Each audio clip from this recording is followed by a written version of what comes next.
Hey everyone, have I here bring a video on Dragon Ball Z Dokkan Battle. In this video, we are going to be doing our breakdown for the LR Carnival featured Worldwide Celebration units for part 2. So with that, if you're new to my channel, like, subscribe, comment below, do all that good stuff. Let's go ahead and dive right in. And no, I was not awake at 3 o'clock a.m. Pacific Daylight Time, my time, for the initial announcements. However, I woke up and surprise, surprise, it wasn't an LR Carnival featured Rose or Goku Black. It ended up actually being a Super Saiyan Gohan. So a bit of a surprise, but for me, it makes a lot of sense if I assume what they're going to be doing in part 3. And we'll talk about that in just a little bit. So, but of course, we also got the Super Saiyan Future Trunks, the Sword of Hope Trunks, the Spirit Sword Trunks.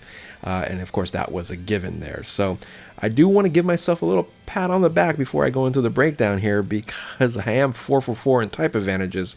Got the LR Dokkan Festival exclusives and now the Carnival featured, because we are getting a Super Physical Trunks and a Super Strength Gohan here. And again, I would think most people are preferring another Extreme Class unit. Extreme Class over the years have been overlooked when it comes to releases and new units, but again, I expect that we're going to get 2 EZAs in part 3. That's going to make, I think, a lot of people happier, and that's going to be the Dokkan Festival exclusive EZA Goku Black, or Goku Black that's going to EZA, and then we should get an EZA yellow coin banner for Rose and have that unit be EZA'd as well. And hopefully they don't drop the ball on either one. So this is what I'm expecting, and that's why I don't feel too bad about getting the Gohan here, which I think a lot of the community is fairly upset about it. But here's the thing: if they don't do this, then I'll, be open to complaining and things of that nature, because I don't know when they'll do this if they don't do this now. Like the Goku Black is well overdue, and then the Rose is just unusable almost from the start. So anyway, let's go ahead and dive into the breakdown of these 2 units here and see, if you're needing the summon on these banners. So first and foremost, let's look at the Super Saiyan Trunks Future. It is the hope at the end of a deadly showdown. It is just Super Saiyan Trunks Future. It's not with another parentheses with like Spirit Sword or something like that. But really, we don't need anything else. We don't have like a very OP Super Saiyan Trunks at this point in time. So this is going to be the best in slot for that Super Saiyan Trunks position, the Super Saiyan Trunks Future, that is. And it does have a standby skill, but this unit is very interesting. It's kind of odd how they built it, because it goes from a second position and third position floater to then, they want you to then put it in a first position. So it's very kind of awkward, and I'll show you what I mean by that. So first and foremost, let's talk about the leader skill here. It is Time Traveler's category. Key plus 3 HP and attack defense of 200% across the board, as predicted. This was the most obvious, I would say, this being the celebration of beyond space and time. So Time Traveler's category at 200% makes a lot of sense. It's on a ton of different categories, which is very, very beneficial, right? So I think this unit is definitely going to be more designed for a filler for some of these categories versus a main leader. But again, I'll start to build these teams and see how well this is a actual leader here. But you have Hybrid Saiyans, Future Saga, Time Travel, Judas Family, Super Saiyans, Master Bond Disciple, Revenge. I wonder what's they're going to do with this category. Battle of Wits, Miraculous Waiting, Trusted Will, Battle of Fate, Bond of Parent Child, Superheroes, Earthbred Fighters, Power Wishes. One thing that just doesn't make any sense that he's not on is Connected Hope. So I think a lot of people were saying, oh, this is going to be Connected Hope. I was like, well, he's not on Connected Hope. As you can see here, he's still not on Connected Hope. So the super attacks, I understand what they're trying to do. So you have raises attack and defense for 1 turn and causes cost damage to enemy. And then you have a stacking ability in the 18 key, and then also greatly raises attack for 1 turn and causes mega cost damage. It would be nice if you're able to raise and stack defense on the 12 key, but because you're getting so many opportunities to do additional attacks, you're not able to do that. So again, how it's built up It's more designed for a second or third position, and he's going to be, really strong, because when you look at the passives here, initially, right, so the interest animation, you do have Ki +3, launches additional attack, and has a great chance of becoming a super attack for 4 turns. So initially here, you're going to have a very, very, very high chance, 70% chance of getting some additional defense in a second or third position. So that should be very strong there and work out fine, because along with that, you have Ki +3 attack and defense 150%. You do have an additional attack 100% when performing super attack. I would have liked to see an additional maybe 50% there on defense. You do get an additional Ki +1 up to 5 and defense 10% up to 50% with each attack performed. So you do build up your defense here, but it would have been nice to get additional defensive boost along with the SA boost as well. So again, every time you super attack, you are going to get a lot more defense, and in this case here, once you do 5 attacks, you'll max out on your 50% here. You do have a damage reduction of 10% within the same turn with each super attack performed, so this is fine, right? It's not like Evolution Vegeta where you have to get hit to get your damage reduction. So once you do your super attack and you're in a second or third position, you're going to have 10%, and you're probably going to do a few more, and you can get up to, if you do 3, you get up to 30% damage mitigation. So again, with this and everything here, you should be fine initially. Plus an additional attack 100% and launches additional attack with a high chance of becoming another super attack here. So there's another benefit here in the second or third attack return. So in this form here, before you get your Spirit Sword, right, you want to run this unit in the second or third position. And then lastly here, launches an additional attack and has a high chance of becoming a super attack starting from the 5th turn of the battle. So again, I understand what they're trying to do here, but what they do after you do the standby. So the standby here, once you activate it, and can be activated from the 5th turn from the start of the turn, you can go into standby mode, and it stands for 4 turns, and you get this charge count here, and then performed by allies. But here's what you change. Actually, this doesn't change. The animations here change a little bit, but because your sword is now blue versus yellow. But nothing changes here. Raises attack and defense for 1 turn. Raises defense. Continue to stack on 18 Ki and greatly raises attack for 1 turn. But here's where the change is. So again, a little bit different, a little bit odd in how they built this. So Ki +12, which is like ridiculous, right? So Ki +12, attack and defense 200%, plus an additional 150% to attack when performing a super attack. Again, I would have loved to see an additional defense on here.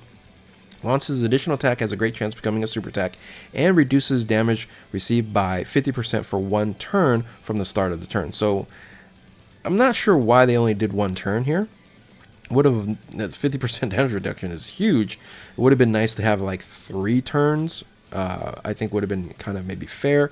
But then they're trying to make you go into the first position here. It says guard all against all attacks, and then launches additional attack, has a great chance of becoming a super attack in the 1st turn. So see how it's kind of weird? You go from the 2nd to 3rd position, and then they're saying, hey, if you want defense, because you're going to lose out on a lot of damage reduction after that 1 turn here. So again, it's very, very odd that they ended up doing it this way. So now you move in the 1st position, and do you have enough, right? Do you have enough defense for all that? You would have stacked for 5 turns. Right, so maybe we kind of have to figure that out, and then launches additional super attack with 5 or more Ki spheres obtained. So again, that's beneficial there to increase defense. But if you're running in 1st position, you might be in a tough spot, and then randomly changes Ki spheres of a certain type to rainbow Ki spheres. So very unusual build, but I can see that this unit, after you build up your defense in the 18 Ki, you're going to be very strong, especially with the damage reduction. But this coming off is a really, really tough benefit. And then the guarding is strong, though. The guarding is strong. But again, if you're building... So, for example, so I did mention here that... let me mention this first. That generally you're going to be running this with LRGG. And LRGG runs in the 1st position, especially later in the fight. So it's kind of odd that that happens. Or if you're going to run this as a team leader, then maybe EZA Tech Trunks might be the way to go, because once he transforms, they link very, very well. So anyway, you do have this finishing effect after the 4 turns, right? You raises attack by 50% temporarily per charge count and causes super ultimate damage to enemy and can be activated. Charge count is 1 or more once only. So that is, so you do kind of just stay in this position here for 4 turns, right? And it would have been nice to have the damage reduction for at least most of that, except for just 1 turn. But all in all, I'm not overly mad at this Trunks here, but it's just built a little bit weird and odd. And those are the 2 units that you're generally going to run with mostly with this new Carnival Trunks here. So now let's go and move into the Gohan, which seemingly is pretty ridiculous here. So the Indomitable Fighter Super Saiyan Gohan Future, he has a domain effect, he has a active skill. It's pretty good. So the character abilities here, the leader skill is Future Saga category, which is kind of a throwaway, but it's really, I would say this is the counterpart to the Tech Infinite Zamasu, and they're very similar in when it comes to the kit. The categories is fairly robust as well. The funny thing is this is on Connected Hope, but Trunks is not on Connected Hope. It's on Transformation Boost here as well, so it's on Android Cell Saga. So there's a lot of additional boosts that this unit actually has on here. So the super attacks, the 12 key is raises attack and defense for 1 turn, causes cost damage to enemy. And the ultra super attack massively raises attack and greatly raises defense for 1 turn and causes mega cost damage to enemy. You're like, oh, this doesn't stack. Well, it doesn't need to, because the kit in of itself is pretty wild. So entrance animation, key +5, reduces damage by 40% for 5 turns. 5 turns is is a nice amount here, and 40% damage mitigation is huge, right? So key +5, 40% damage mitigation start of the turn. Key +3. Attack and defense 158% plus an additional key +1 up to 5, and additional attack and defense 20% up to 100. This is where I wish Trunks had, right? A little extra defense when you're able to start boosting up. But this is with each attack performed versus super attack. So again, that's very, very beneficial here. Here's where it gets kind of crazy. Reduces damage by 20%. That's flat out, right? No restriction. And then plus an additional 20% damage mitigation, and launches an additional attack, has a high chance of becoming a super attack when your key's 18. But look at how much key you get in the beginning, right? You get 5 key. You're going to start building this up to get 5 key here. So that's going to be 10 key. So this is 8 key, 13 key once you, again, built it up. And then you have the leader skill. 18 key is going to be like no problem at all, especially when it's built up. So yeah, you're going to have 20, 20, 40, 80% damage mitigation. That's ridiculous. So very, very strong, of course. And then launches additional super attack when key is 20 or more, which is even better. It just launches additional super attack. No great chance or anything of that nature. So it just launches additional super attack with 20 or more, which again is pretty easy, seemingly enough. And then creates a domain from the 5th turn. So no like restriction or anything of that nature. Just when 5 turns rolls around, you will automatically change into the domain city, which is Future Rainy is active. And then once it's active, you are orb changer as well. Changes int key spheres to strength key spheres, and at the start of the character's turn, and performs critical hit when you're at 24 key. You're going to be at 24 key fairly easy with everything here, not even with the domain, right? So with the orb changing, 24 key is going to be absolutely no problem. So you're going to pretty much automatically crit after domain. You're going to be at 80% damage mitigation for 5 turns, 40% afterwards. Yeah, this is a pretty outstanding unit. So definitely a leader, first position unit, really any position unit, for all that matters. So the domain also provides you, it says damage increase received by extreme class enemies and allies. So of course, red zone, mostly extreme class enemies, right?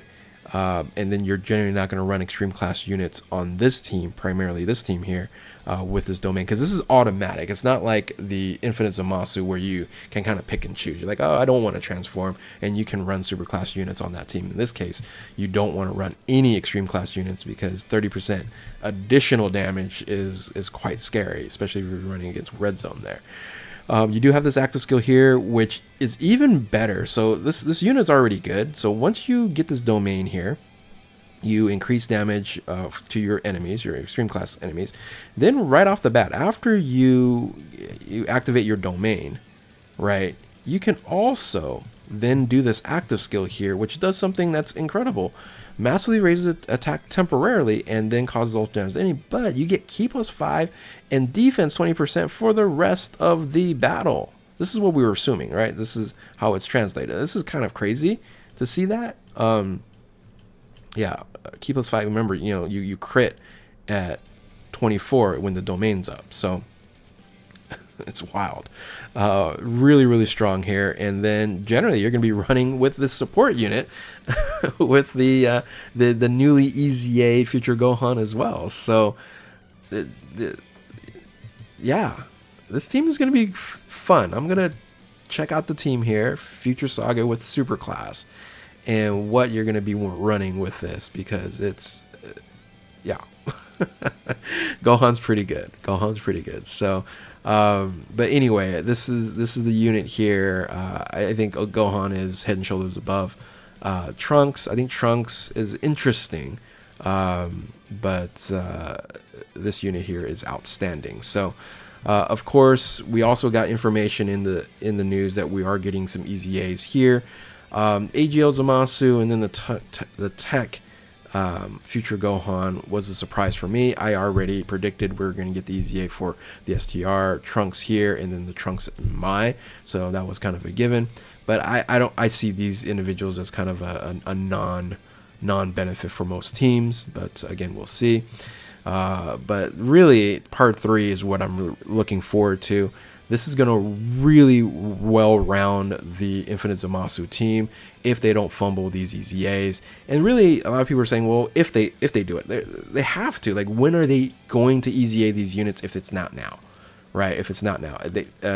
So remember, the beginning of part 2, the int EZA for the Gohan, Future Gohan happened. That was kind of a surprise. And once that happened, I go, oh, okay, so all the necessary units, or all the applicable units in the Dokkan Festival exclusive LR banners, they're all EZA. So this is the only one that hasn't EZA'd yet. And I'm 99% sure it's going to EZA, and then we're going to get a EZA banner for LR banner for Rose. So again, that's what I'm expecting. But let me know how you guys feel about these two LR units. The Gohan is almost a must-have there. I think the Trunks is a luxury unit. But again, let me know in the comment section below. And if you are new to my channel, like, subscribe, do all that good stuff. Thank you all for watching. Keep on Dokkaning, and we'll catch you next time. Later.